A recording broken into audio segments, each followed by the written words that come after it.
All right. Well, hello and welcome to the Sensitive Podcast. I am Kim Kimball, your host, somatic leadership coach for highly sensitive women solopreneurs.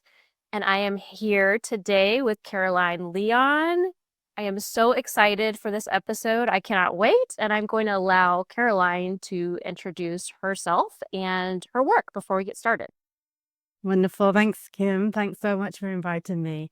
Pleasure to be here. How do I describe myself? I describe myself usually as a business coach for conscious change makers. So that's usually coaches, healers, teachers, embodiment practitioners, those kind of people, therapists, anyone basically who's doing positive, wonderful, transformative work in the world, who wants to do business in a way that's not icky and sleazy and is rooted in integrity. That's it. Yeah. And Caroline, I always like to give a bit of context of how I know folks. And I'm trying to think about how I know you. And I don't even, I actually, I think I do know. I was going to say, I don't think I know. Um, so I have a friend who was in my coach certification class, and she found your work somehow. And I remember us having like Voxer messages about you and her saying, oh, like I took this course with Caroline and she was really ethical and really amazing at the way that she does, business very differently. And she told me some of the things that she went through with you. And I was like, oh, that sounds really amazing. And full disclosure, Caroline has been my business coach in the past and really, really, really enjoyed working with her and just set me up for a phenomenal foundation. And I just really enjoy her practices and the way that she teaches and the way that she coaches folks. So I knew that she was certainly someone that I wanted to have on to discuss this topic of how can we market as highly sensitive people, as introverts, as neurodivergents, because, I see that, if you have your own business, marketing is a necessary part of it, or there's not really a business. We have to have people coming to us in order to have a business. And yet I find oftentimes that um, a lot of these people, myself included, are really, really skilled at their craft, whether that be the craft of coaching or consulting or, whatever healing modality that they're doing. And yet the marketing is honestly, it's like a whole different hat. It's a whole different skill set. It's a whole different job and something else that we have to learn entirely. And I find that marketing as a highly sensitive person or a neurodivergent person, it really does present some unique challenges. Specifically, not burning out and also finding a way of marketing that fits your sensitive nervous system. So, Caroline, I know that you specifically favor long form content rather than social media marketing. And I was wondering if you could tell us a bit more about what long form content you use and why you tend to prefer it. Yes, I will. Um, so yes, I personally love long form content. I mean, there's several things that you said before we got to that bit that I would love to unpick because I think it speaks to the long form content and why I favor it. So, one of the things I work really closely with my clients with is reframing how they see marketing. And so something you said about, marketing being, it can feel like a whole nother skill set, like a whole nother hat that they have to put on. But actually what I do with my marketing and what I try to help my clients with is what if we saw our marketing, and I usually avoid the word marketing, I might use content and other words to describe the activities because marketing has that ick factor. We're just like, oh, God, now I have to sell myself. What if our marketing was another way of doing the good we do in the world, another way of being of service to people, of reaching people, of connecting with people? So, we talked about, coaches, healers, therapists, those kinds of people will often be doing work that is very much about supporting individuals or groups of people, with personal transformation, with change. It's very personal work. It's very impactful work. And so then marketing suddenly feels like this transactional thing that feels like it goes against the very grain of what we do in the world. And so my whole approach is to rethink that because yes, mainstream marketing and what we see in the, you know, in the mainstream in terms of you've got to be on social media all the time and on this treadmill of content, all of that stuff very much feels like that. But what if it didn't? What if, you know, it didn't have to? I personally came, you know, through that exploration, came to this place where I love writing. I'd love to write. It's a way for me to express my perspective, my creativity.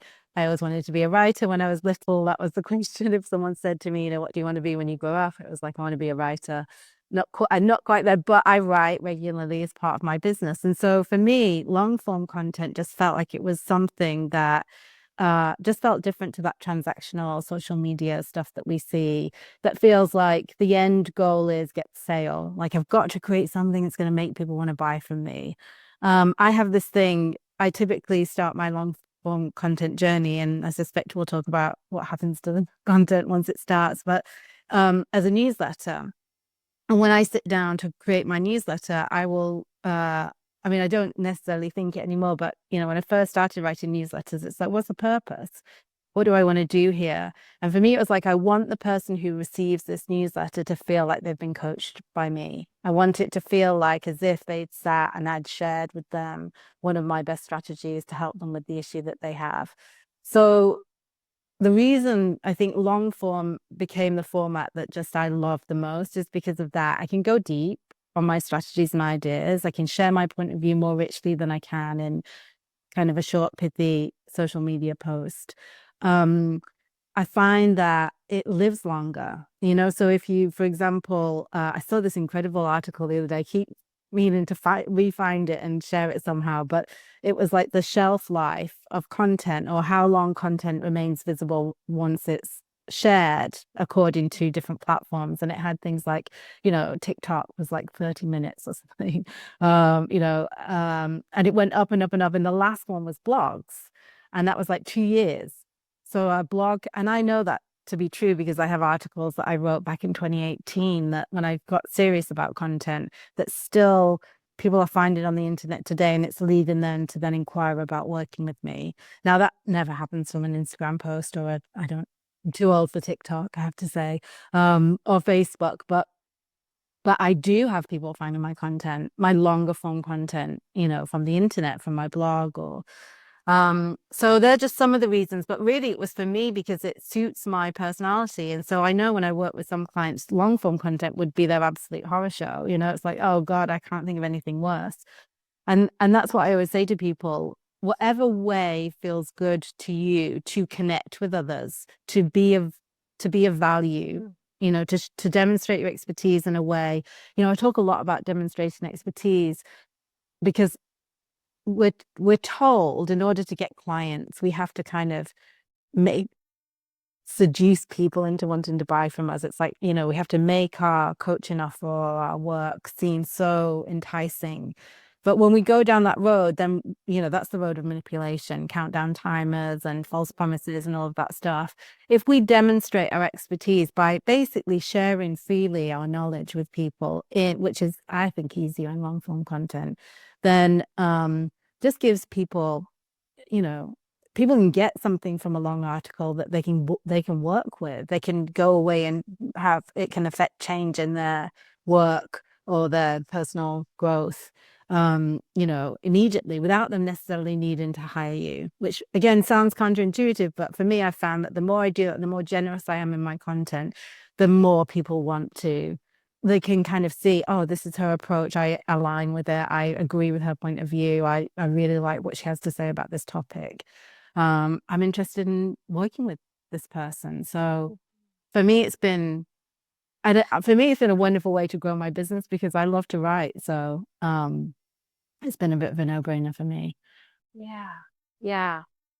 It's so funny. I feel like, and of course, you coached me on this with long form content when we worked together, but I feel like it's only been within the past year or so that I have felt maybe I would say like safe enough in my nervous system to really pull back on the amount of time that I spend on social media type marketing, meaning like algorithm based marketing, and really funnel my energy more towards SEO based marketing, like the long form content, blogs, YouTube even. I'm focusing more on there because YouTube is a search engine. Um, and the thing with that is I find you're not getting those immediate dopamine hits with that, right? Yeah. There's not this immediate like, oh, I've got this many likes and I'm going to check in on my content and see how many likes there are and how like you just put the blog out there and there's no way of really knowing. I mean, you can look on the back end of your website and see the analytics if you want to do that. Um, but there's not those likes and there's not that the comments and engagement typically. And so I find that there's almost like, for me at least, there's this certain level of discipline involved in the long form content, but that ultimately when I was able to make that switch, again, feeling safe enough in my nervous system to do so without having that immediate, it was almost like the algorithm based marketing was giving me this validation or this sensation, even though I don't think it was true. It was giving me this sensation of, well, I'm doing the things that I should be doing in order to make my business work, right? It was almost this validation that was needed. Um, so I just want to name that in case that resonates with anyone and their experience and talking about this shift, if that shift would feel good and authentic to you of shifting to more of this long term. But another thing that came up for me, Caroline, which is a rabbit trail that I'd be curious for you to take. I'm sitting here hearing you talk about, like you always wanted to be a writer. I always wanted to be a writer too. And I have books of poems that I have written. I don't even know how many journals I have. I could publish a memoir. I know that I could because I have so many journals and things like that. And so I think it's interesting. A lot of us that get into professions like this probably have a writing inclination because, writing is such a heavy component of this work.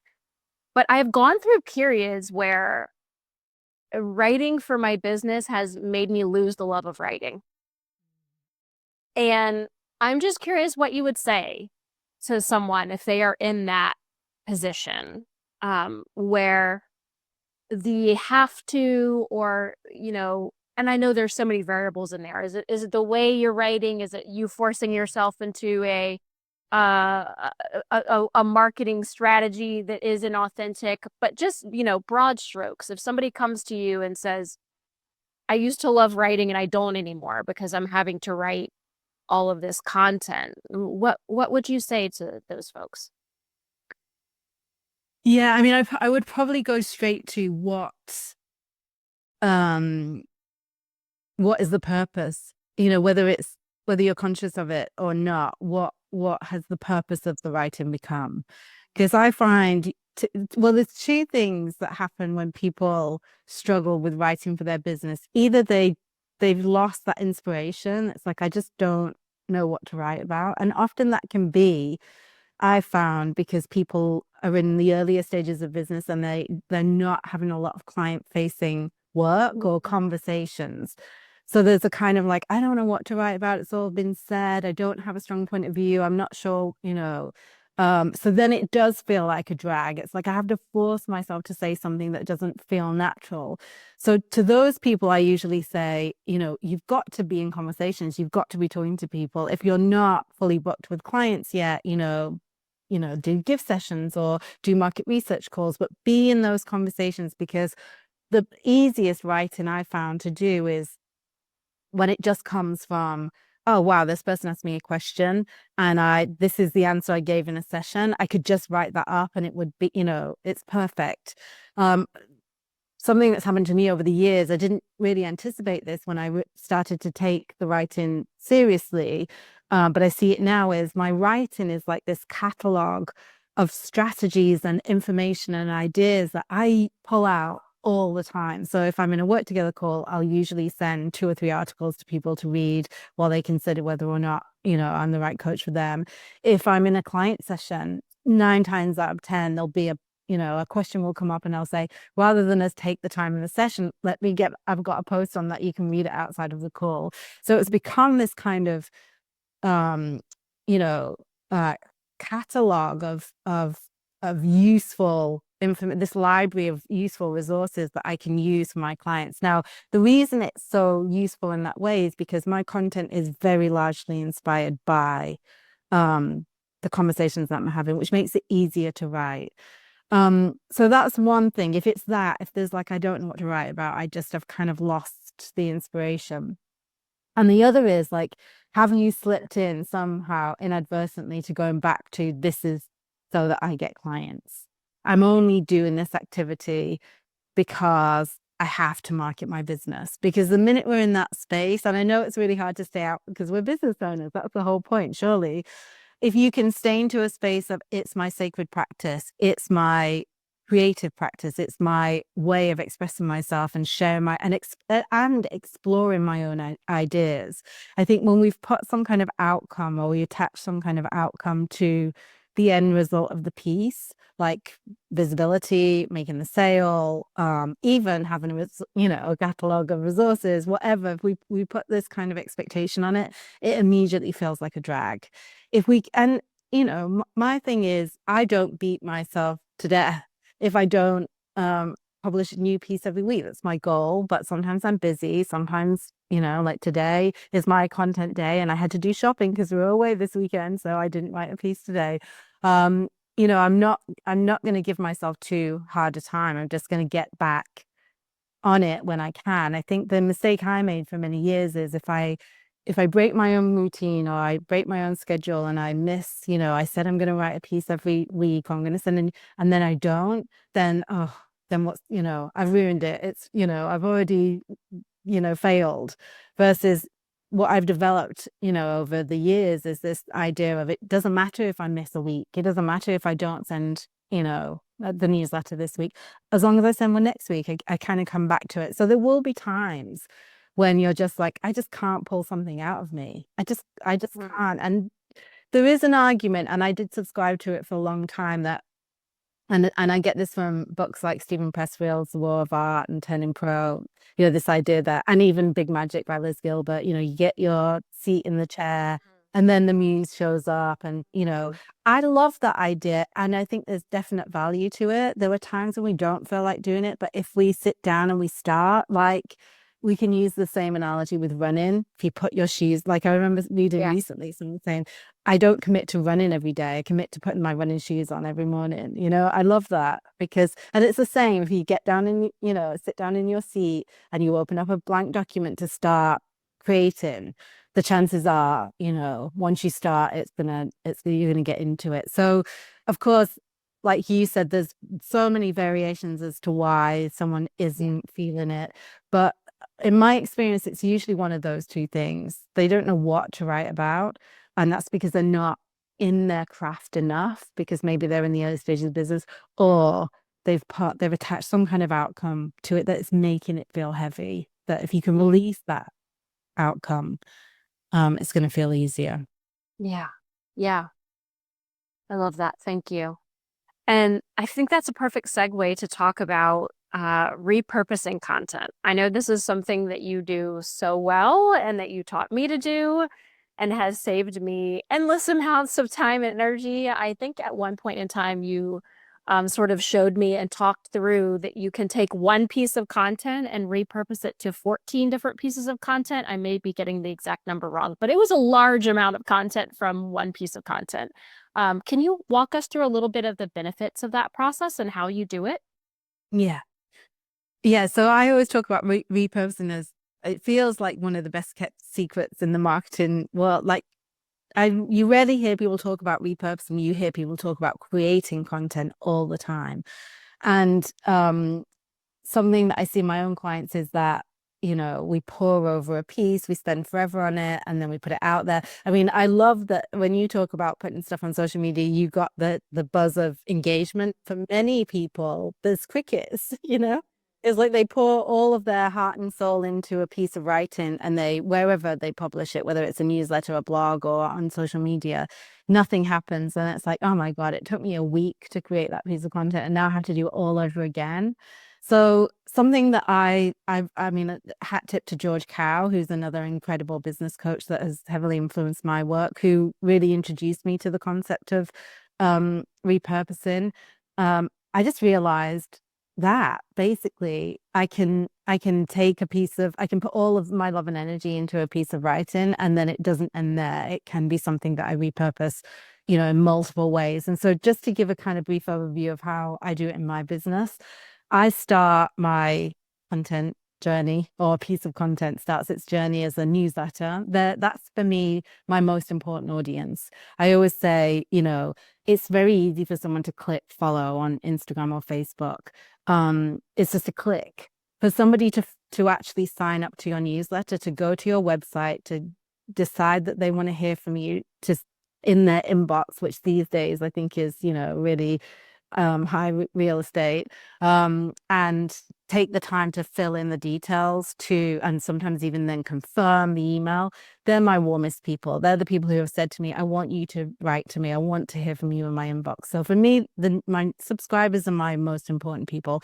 And I don't know if it's because I have that belief, but that's where most of my sales happen. I know some of people and even some of my clients will make their sales through social media. For me, it's always been my newsletter. So I create a long form letter, which effectively reads like a blog. And, I'll have a bit of blurb at the beginning about how my weekend was, or something like that. And, sometimes a bit at the end. But essentially, the meat of the email is an article, which I then repurpose in multiple ways. So I'll repurpose it to a Medium next, which is like a kind of curated article content site. Medium has kind of fallen out of the limelight in recent years, and Substack is more popular with lots of people. I have my thoughts about Substack, but so that's an equally you could repurpose to something like Substack. I then repurpose to my blog, and the reason I repurpose to Medium first is because there's better SEO in Medium than there is on my own website. Then and there's a month between each repurpose.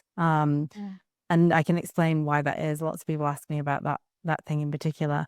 So once it's been on Medium, it's been on my blog, then a month after that, I will shorten it to a post on LinkedIn. I used to do the article version on LinkedIn, but I didn't get much engagement, and I found I get more engagement when I shorten it and have it as like a status update post. Then a month after that, it's a text post on Facebook. Then I advertise it. Also, so the other bits, not really content, but I will do what I call cross-promotional posts. So when it goes on my blog, there also goes a post on Facebook that says, check out my latest blog. And when it goes on Medium, I put something in my stories on Instagram that says, check out my latest Medium, and so on and so forth. So by the end, and then I'll sometimes depending on the style of the piece, I might turn it into a carousel for Instagram. But the key is there's a month between each one. I don't do anything drastic to it. So I don't do a long form article that becomes a YouTube video that then becomes a reel, or like I keep it all, it's all content. Really, I'm just shortening it as I go. And the carousel is probably the most dramatic change, but still it's taking the words that already exist and just putting them into different slides. So for me, the whole thing is about ease and simplicity. What is the maximum visibility I can get for this piece of content that I've created over time? So it takes pretty much nearly a year to get through the whole repurposing cycle. And I've been doing this now for so many years that I'm now even repurposing content from 2, 3, 4 years ago, because of course people aren't seeing those pieces now, especially on social media. So a lot of people will say to me, why the month? And I always say the same, because I know some people do repurpose and they'll put the newsletter out and at the same time post it on social, put it on their blog. They'll do it all in the same week. Well, we do that, we miss several opportunities. One, any new subscribers or new followers, or people who like our social media that could have come on in the following 6 to 10 months won't see it, because it's all gone to the audience you have today or this week.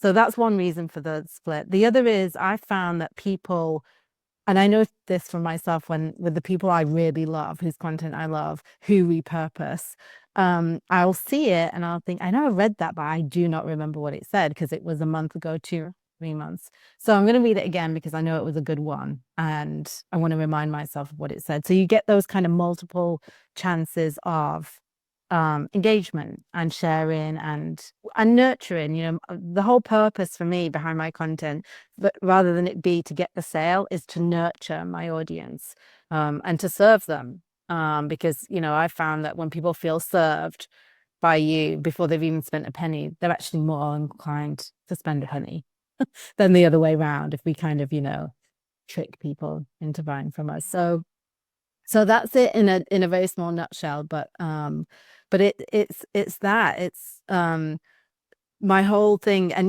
many of my clients, even once a week, writing a long form piece of content can feel too much. So many of my clients will do once every 2 weeks, so twice a month they'll do a long form piece and then do all of that repurposing from it.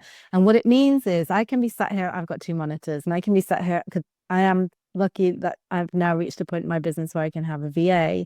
So she does that repurposing piece for me. I did do it years ago myself, but I can be sat here at my desk and see notifications coming in on social media, and I won't know what the post is because I set that repurposing in process. Once a month, I sit down and I sit down with my VA and we look at, okay, what goes out on each day across each platform, and it means that there is something going out every single day of the week. And I'm not creating content every single day of the week. I'm creating content, I would say at most twice a month currently because I'm quite busy.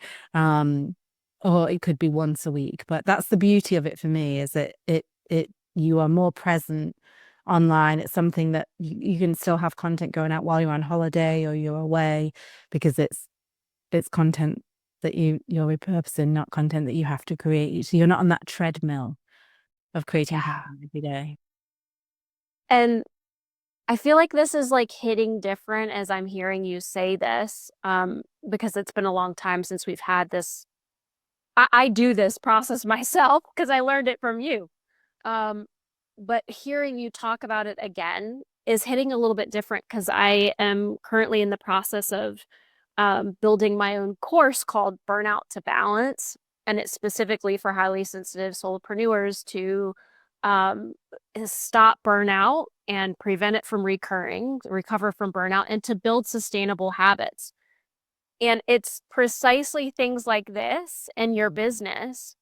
As someone who may have low energy or unpredictable energy or fluctuating energy or highly sensitive or neurodivergent, it's things like this, finding ways to work that you can still be visible every day of the week and you're only creating content once a month or twice a month, or whatever it is. This could be the difference between you absolutely burning yourself into the ground. I mean this quite literally. Mm. And I am able to work in such a way that honors my capacity, honors my nervous system, sustains me, and still gives me the visibility that I need to have a successful business. And I think people so often, when they don't know of things like this, they feel backed into a corner because they feel like, well, what is needed for me to be successful in business, I don't have the capacity for, right? And then they feel like, well, my only option is to burn myself into the ground in order to have a successful business when they don't know about practices like this. Yeah. So I want to sort of share that from that angle, because as I'm listening to you talk about this, I'm like, yes, yes, yes, yes, yes. These are the types of things that are necessary in order for people who are highly sensitive, who are neurodivergent, to have systems in their business that are sustainable, that actually honor the energy that they have. I'm going to get off my soapbox now. Yes. But Preach, sister. that's so important. So thank you so much for sharing that. And sort of dovetailing into another thing that I learned a lot from you, is, and I know you talk about a lot, is the importance of making connections and making connections in business, and how that's so important for audience growth, for nurturing your audience. And again, how can we specifically tailor that for highly sensitive people, for neurodivergence, for introverts, for people when they think about the traditional quote unquote networking, making connections, that their skin kind of crawls and they're like, oh, that doesn't feel good, I don't want to do that. Like, how can we make that actually feel nourishing instead of something to dread? Yes, great question. I mean, and I'll just, in case it wasn't obvious, I'm a HSP introvert. So, and I'm the kind of person who will, if I live in a small town where everybody knows everybody, and I will walk the back street to avoid seeing people I know and like, just because I'm an introvert. So, it's kind of always surprised me how easy I find it um to do this. I call it authentic outreach, like to do outreach for my business without feeling those things. I do think there's something about the internet and knowing people are in different parts of the world, and so it's fine. I can just close my laptop and we're all good. But there's a couple of things I would say. Um, Again, it's similar to the writing. When I think where outreach becomes, well, let's start here actually, we'll come to that. There's one distinction I always make between outreach and networking. Networking, I mean, and the clue is in the title, it's like working the net, it's like networking is designed to get something from other people, which is why for most of the people I work with, and probably the people you work with, it feels gross. It just feels like I don't want to do that. It's not who I am. I work, my work is about giving and, being of service to people. So why would I then, want to do that in my marketing? The difference or the distinction I make then with authentic outreach is that authentic outreach is about giving. And I always use this analogy well, it's actually a story. It's not an analogy. From years ago, working with a client who I'd been, obviously probably banging on about making connections and that kind of thing. And she came to a session and she was like, okay, I've had an epiphany. You're absolutely right. I've decided I'm going to write to all of my friends and family and connections and let them know about my new business. Um, and so she obviously saw something cross my face. And she was like, what have I missed? And I was like, well, what if you wrote to all of your friends and family and instead of saying, here's my new business, you asked them how they were? And she just had a light bulb moment. And that's the distinction between networking and outreach. So in a nutshell. And so for most people, the kinds of clients that you're describing and definitely the people that I work with, being kind and friendly, and to use a British term, like being a good egg, um, is comes completely naturally to them. Like, why wouldn't I check in with people that I care about to make sure that they're okay, or just to see how they're doing, or ask for an update um on things, or reach out to all clients to check in because I'm thinking about them, not because I'm trying to get more business, not because I should be doing it because I've got a list of people I've got to work my way through, but because I genuinely feel called to do it. Now, that's the that's the that's it. That's where we kind of go one way or the other. At the minute outreach starts to feel like this, it's a to do, it's something that I have to do. Again, we've put somewhere some attachment to this leading to sales or this, bringing in more business or something like that. There's a wonderful video that I often share with my people by a coach called John P. Morgan, who talks about connecting for the sake of connection. And he's like, because he kept getting a question from his clients, like, how do I connect with potential clients? And he's like, well, number one, stop seeing people as potential clients because there's nothing more disconnecting than that. And he's like, what if we just connected for the sake of connection? Because it feels good to connect. Now, that can be tricky for introverts, I know, because we like but having said that, most introverts and HSPs, it's not that they don't like connection, but they like deep connection. Yes, exactly. They like Yes. meaningful connection. And Yes. so sometimes I'll have clients say to me things like, um, I I'm struggling with my outreach, or I'm not feeling it, and it's precisely because of that. They've they're trying to reach out to people that they don't really feel, they're like, there's this person on my list and yeah, I'm not feeling it, so I've been struggling to send and I'm like, don't send the email. Why would you send an email to someone you're not sure about connecting with? Why would you do that? So again, it's got to be genuine. You've got to actually want to. One of my colleagues, dear colleagues, Ellie Tria, who's wonderful, she talks about like honing your kindred spirit radar. And it's that, what we want to do is connect with people that we actually want to, and sometimes that means we're not connecting with 5 to 10 people a week, obviously. Maybe it's fewer and far between, but the connections that we do make are meaningful, and we want to make them because we actually genuinely are inspired by somebody, or we genuinely want to see how they are. So that's it in a nutshell. Yeah. I know for me, I just, um, I so genuinely care about my clients, about my past clients. It is a thing of like the people that I work with. Um, I genuinely care about these people. It's not just like, oh, you're paying me. And so no, I genuinely, genuinely care. And so it is such a natural extension for me after I stop working with somebody to, and I don't, it's not like something I schedule. It's something that I feel internally of like, oh, I wonder how this person is doing, that I worked with. I wonder how they're doing. And I'll just reach out, and asking them like, "Hey, how's it going? You've been on my mind, you've been on my heart. How are you doing?" And sort of the same thing about, since I've been in business for 7 years now, connecting with different, colleagues, people in the industry that I have connected with in the past. Maybe it's people I've had on my podcast, maybe it's people that I've done an Instagram live with or, connected with in some way. Yeah. That we've become colleagues in some way. And it's just this internal feeling that I have of like, oh, I wonder how this person it's coming from a genuine place of care and a genuine desire of like, I wonder how this person is doing.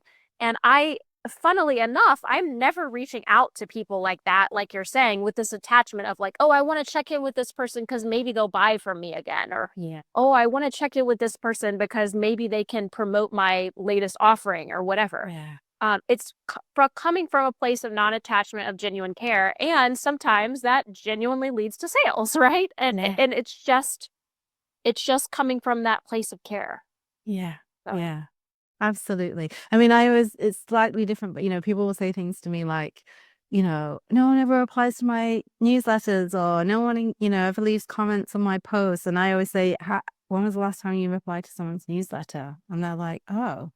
And it's like, if we want to create that kind of environment where we have this, beautiful kind of give and take between people, we have to do it. We can't just expect engagement on our content and opportunities to come our way if we're not doing those things for other people. So sometimes one of the things I talk about when we're launching things, I talk about finding launch partners, people who'd be willing to share your stuff. And sometimes people will come to me and say, oh, I've got these people, but I feel weird about asking them to share my stuff. And I was like, have you ever offered to share theirs? No. It's like, well, go do that first, like be, kind to people, do things for people. And then just and again, not doing it strategically, but doing it from a place of, I want to see you succeed, and you talked about when I reach out to a potential colleague or a peer, I go into and I'll say something like, I see we're both working, the field of conscious business or ethical marketing. I'd love to connect and have a chat. Do you want to have a virtual coffee date? And then I will say, I'll go into the conversation thinking, what could I do for this person? Maybe that could, some of my people might benefit from their services. Like I'll think about ways I can be of service to that person, not what can I get them to share of mine? And if I do find myself, because we're all human, I won't make the contact.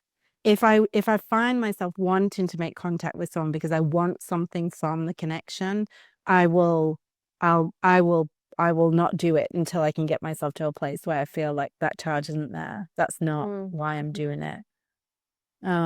Because what I don't want people to feel is shame, because they do want to, you know they are looking for support and help with their business. um because of course, if you're desperate to make your business work, that it can be hard to do outreach without an agenda. It can be hard to create content without an agenda. And so, in the early days when I really started to practice this in my business, we're going back 12 years now, I would meditate on it. I would hand it over. I would do everything I could to get into a place where I was doing things with the right intention, because I just knew how important it was. So yeah, I just wanted to say that bit so there's no shame. if you have those natural feelings of, but I do want this person to put me on their podcast or whatever it may be. Um, and with time, I've been doing this for years now, so I know some things turn into beautiful things and some things don't. And I just trust the process. I don't have to feel attached. But in the early days of doing a practice like this, it can feel tricky. And I usually say to people, if there's any, just step away from it if it's starting to feel like you're grasping or because that's natural, it's human nature. Yeah. And I want to say there's so much wisdom and discernment. It almost like brings me to tears in what you're sharing. Because I so believe that the energy, the intention that we have is so important. Like integrity is one of my highest values, highest values. Right. And being able to bring that into the online business space, it's really just completely counter to the way that most online businesses run. Um, and I want to share something that is a bit of a vulnerable share, but I feel led to share it on the podcast. And that is, exactly what Caroline is sharing of it. When you're in a place where you're desperate to make your business work, it can be really hard to come to that place of non-attachment. And I know that for me, what was necessary when I was in that place was getting another job to support myself. And I think naming that can be so important. And my vulnerable share part of this is Caroline had to have a conversation with me about this while we were working together and let me know like, and this was so immensely in integrity and ethical of her because ultimately it meant us not working together anymore, but she was willing to share with me like, hey, I think that you need to look at this and you might need to pivot some things and have a different way to support yourself because I was strangling the life out of it, right? I was really like, "Ah, this has to work." And the energy that I was coming about things was in such a way where nothing was working just because of that energy. And so I'm sharing this vulnerably because to let you know of how important the energy, the intention that you're putting behind things. It's not just the action, the energy that you're putting behind how you're working. In my opinion and my experience, can be the difference between success and not, Yeah. quite literally. And so, if you need to have something else to support yourself in the time being, there is also no shame in that because it's very hard to get yourself to a place of non-attachment, to that place where the intention is clean, when there are genuine financial needs, when there are genuine needs for something like I have to make this work, right? So I want to name that as well.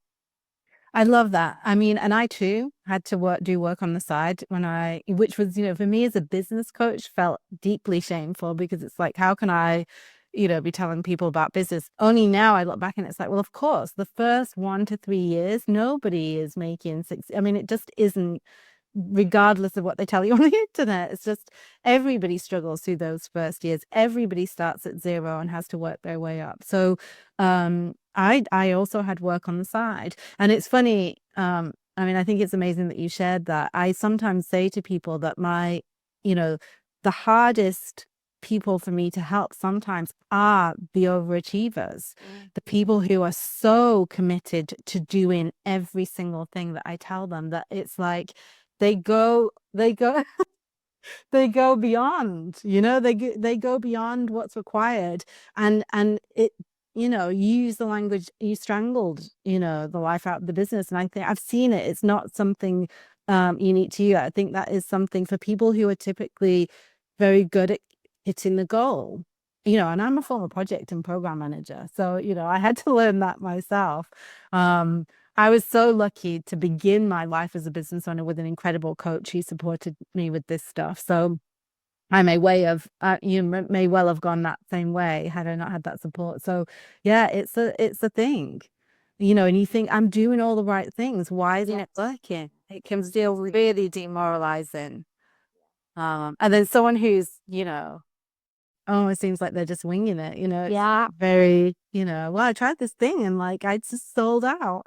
But that energy piece, there's an article I wrote a few years ago, whenever I wrote it, I don't remember, but that's called The One Thing I Can't Teach You About Business. And it's this, it's I can tell you about it, but I can't teach you how to feel in your business. I can't teach you what energy to bring, I can talk Maybe about, let's link that in the show notes. yes, yes, I will. Yeah. Yeah. Yeah. Yeah. I wanted to name that. I feel like that might be for someone at a point in their journey. I wanted to for sure share that. So, the other piece that I would love to touch on before we start to wrap up here is I know that I don't normally deal with the strategy side as much. Of course, I work more on the internal side, but I think it's really important to name that as highly sensitive people, as introverts, as neurodivergent folks that are running their own business, I really believe that structure and systems in our business is highly supportive of our highly sensitive systems. And then when we don't have that, that is really draining on our energy. So I know you work with people a lot on how to structure their work days and their business in a way that serves both their business and life. And I'm wondering how you really go about helping people create like an ideal work schedule. And I also like, as I'm asking this question, it comes to mind. I've heard you talk before about kind of like anchoring practices that you do at the beginning and end of your workday in order to sort of signify to yourself, okay, this is the start of my day, this is the close of my day. And I'm wondering if you could sort of touch on all of those things briefly. Okay.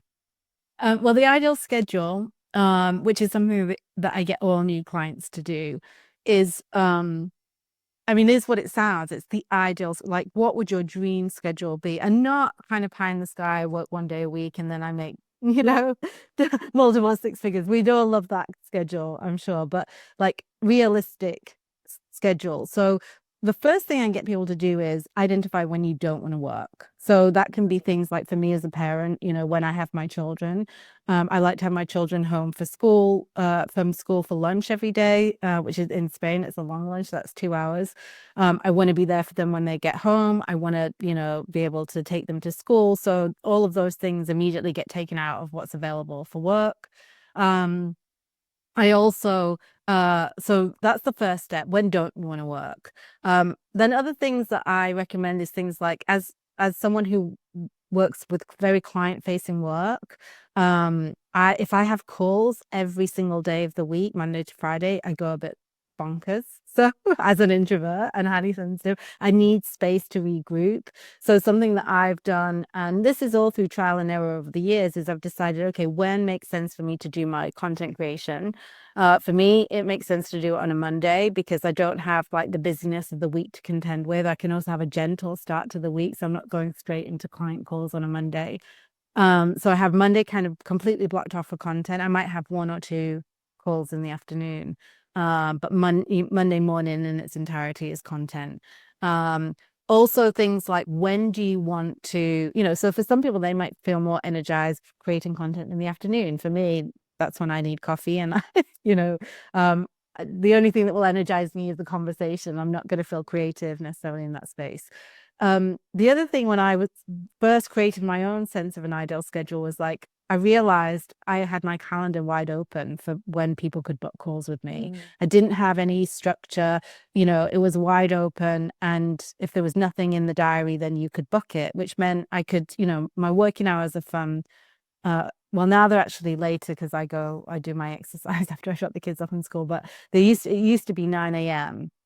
Now it's more like 10:30, like sit down at my desk. And so people could just go in and book a call at 9 a.m. And I'd be like, sit down at my desk and be like, oh my gosh, I've got a client call, and I hated it. So I immediately changed that to make it so that no one could book any kind of call with me before 11:30. So knowing like when you want to do certain types of activities, when you want to do client facing work, when you want to do creative work, I have a CEO day on Friday, which is my day of the week also. It's a call-free day. So when don't you want to have calls? I'll still have calls on a Monday afternoon, but on a Friday I try to, although I'd say over the last 2 years it's impinging on my Fridays, but I call it my CEO day. So it's the day that um I don't have calls and I can focus on what I call working on the business, updating my website, creating materials for my next workshop, working on my launch materials for my next launch, those kinds of things. The things that I just wouldn't have time for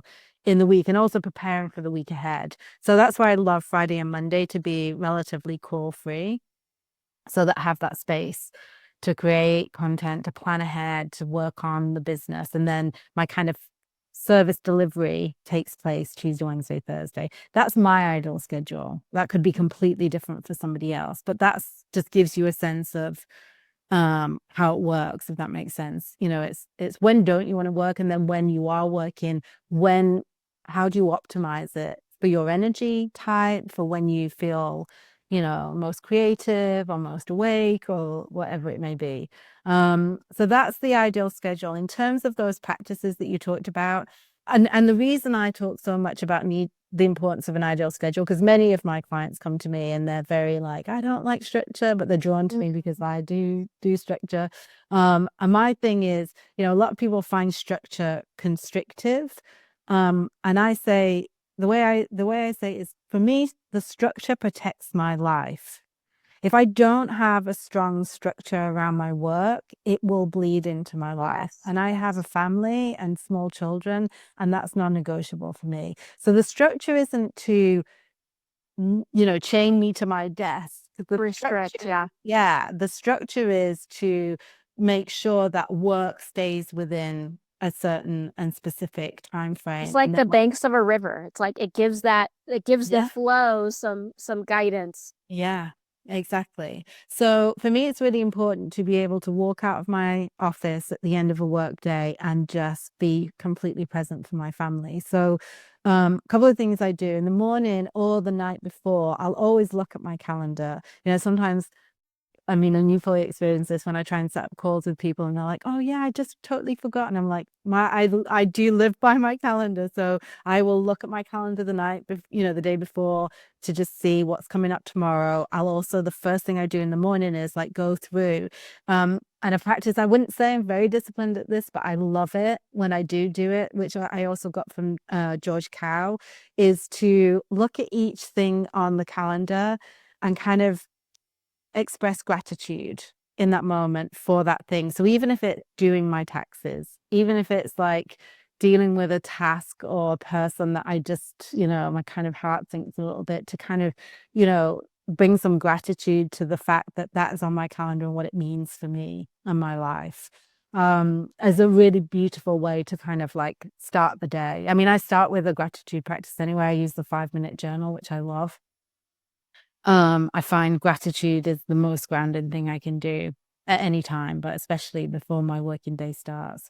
And then in the afternoon, there's just certain things that I will try to do, like, either make sure I've answered any outstanding emails, which again gets harder and harder the busier I get, or, making sure that they're marked unread so that I see them for the next day. Again, checking my calendar for the next day, just closing down, writing up any to-dos on my to-do list. I use Todoist. Um, uh, so that I don't have that like, oh my goodness, I've forgotten, It's a and load of it. yeah, exactly. I can let it go. That doesn't mean that sometimes I don't, as I'm falling asleep at 10:30 at night, suddenly think, and you know what I do in those moments when my mind is swirling? I grab my phone and I email myself all the things that are in my mind, and then I can put my phone down and go. I shouldn't have my phone by my bed, but I do. And so, but it's just really important that I can shut it down, be fully present when I'm working, and then fully off when I'm off. Sometimes people are surprised when I have holidays and they say, will you be checking email? I'm like, no, I don't. I barely open my phone on holiday. I'm with my children, I can't get my phone out and start checking email. And that's super important to me. That's my ideal schedule. Yeah. But I love that. yeah. I just, for the first time, went through and revamped the ideal schedule that you and I created. years ago because I wonder. like the different things that I need to do obviously are so different in this season with me and my son, and I'm at the end of the year here really tidying up and preparing for next year. And so I just went through this process, um and it's so helpful and helping me to feel so grounded coming into the new year. And talking about like looking at your energy, like when would you have the most energy for content creation, for example, if you block off a day? I know for me specifically, the thing that zaps me of energy like no other that I am most mindful of when I'm creating this ideal schedule is task switching. My brain cannot do it. Like if I am, let's say, having a day and it's like, okay, I am doing really deep, long form content writing, and then I've got a break and I've got a break for a client call, and then I try to come back to it, my brain cannot function like that. And instead of trying to force myself to function like that, I have the freedom and the flexibility to make my schedule such that I don't have to do that, right? Yeah. My schedule is set up so that my client facing days are just that. That's all I'm doing. Yeah. I am just doing client facing days. On my content creation days, that's all I'm doing. And I have learned that for me, I really don't have more like quote unquote productive time in me where I'm actually doing work more than a 4 hour stint. I just can't. More than 4 hours, and it's like I'm maybe sitting down at the computer, but nothing is coming out, you know? Yeah. So, sort of a lot of this is trial and error, I think, but knowing these things about yourself and structuring your workday accordingly, again, is this other way to really honor your capacity, honor the way that your brain works. I could try to force myself to be like, oh, well, I've got this amount of time and a client's got to fit in here and then I got to go. Well, it just doesn't work for me. So realizing and recognizing that and structuring accordingly is so important. I love that. And just to pick on, I mean, pick up what you said in terms of, you're now revisiting it because it's the end of the year. That's the whole, that's really crucial. It's not your ideal schedule forever. Things will change. I review my ideal schedule every year, because sometimes clients come to me and they're like, I created my ideal schedule and I'm not following it. And it's like, okay, well, then there's probably something that's not quite ideal. Let's look at it. What is not working? Why are you not following it? Is it because, actually you've said this thing, put this thing here and it's not working for X, Y, or Z, So, yeah, being able to review, being able to notice your ways of being. For me, something I've realized, I mean, I've known it for years, but it's really cemented it this year for me is co-working really works for me in terms of productivity. Those kind of short bursts of, 52, 55 minutes and then a break. And maybe, even more co-working sessions just is what I can achieve when I limit how much time I give myself. I realize that, one of the things I struggle with my content day is it's hours and hours of content time.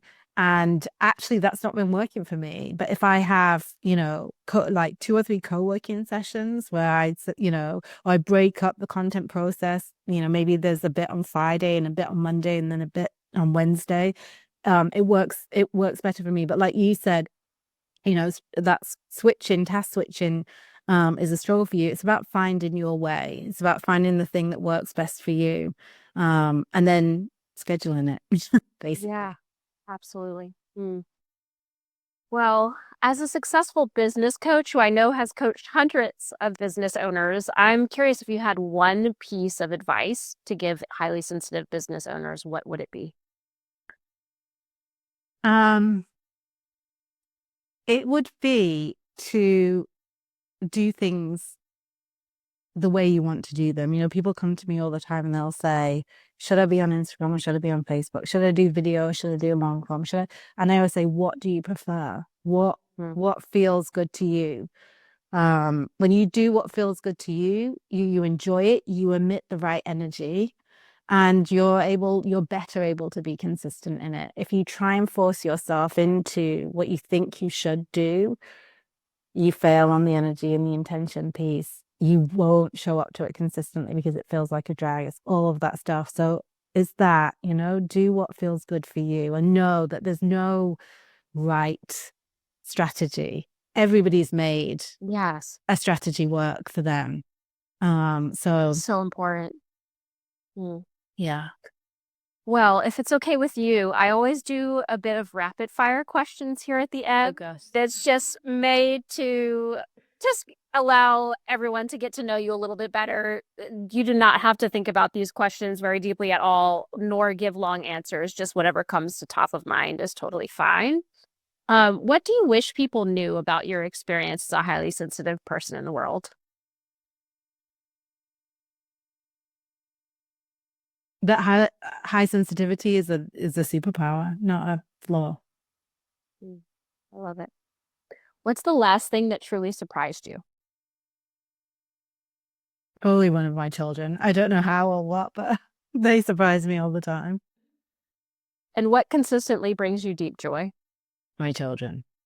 I figured it was going to be the same answer there.